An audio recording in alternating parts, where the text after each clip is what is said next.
Hi, it's Jane Gates. I want to talk to you just for a few minutes on what you can do in your garden in the next couple of weeks. Since we are now officially in the autumn, you want to do a lot of cleaning up to start with. Clean up those dead leaves, rake all those little branches that break off, pull out the dead plants, clean up the garden, and this stuff is great for creating mulch and compost. And there's a little trick to this that I've learned. It's really handy.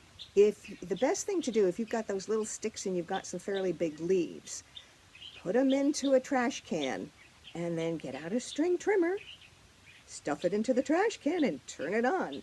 And you've got a blender. You've got wonderful small little pieces that are good to use for mulch right now, or if you don't want them blowing away, you might put them in a compost heap where they'll break down quickly. Other things you want to consider doing right now is looking for and planting plants. Native plants, woody plants, trees. These are the things that are going to be best for the next couple of months for going into your garden.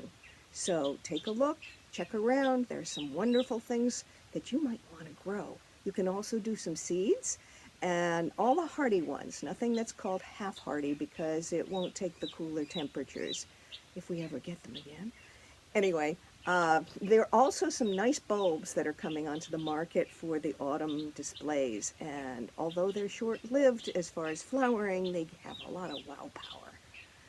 Water your newly planted and expect anything from the weather. We honestly just don't know what we're going to get, but what I do want you to do is really focus on keeping your house and garden and your family safe. And I know we've talked about this before, but there's nothing more important right now than making sure all the brush is clean from around your house. Dead plants that are tall should be removed. Clear your gutters. Take that stuff in the dead leaves and material that collects over the summer and blows in there. Keep them clean because all these things, all they need is a cinder to fly from a nearby fire. And when I say nearby, they can go 2 to 3 miles. A cinder can still stay lit. So you don't want them to land in something that's going to ignite easily. We don't know what the weather's going to send us. Keep your garden clean, keep it planted, stay in when the air is too bad to breathe, and go out and have fun in it when the weather is good. And if you want something else to do when you're hiding inside, take a look through all the wonderful plants, the trees, the shrubs, the bulbs, and the seeds that are coming out for the coming season.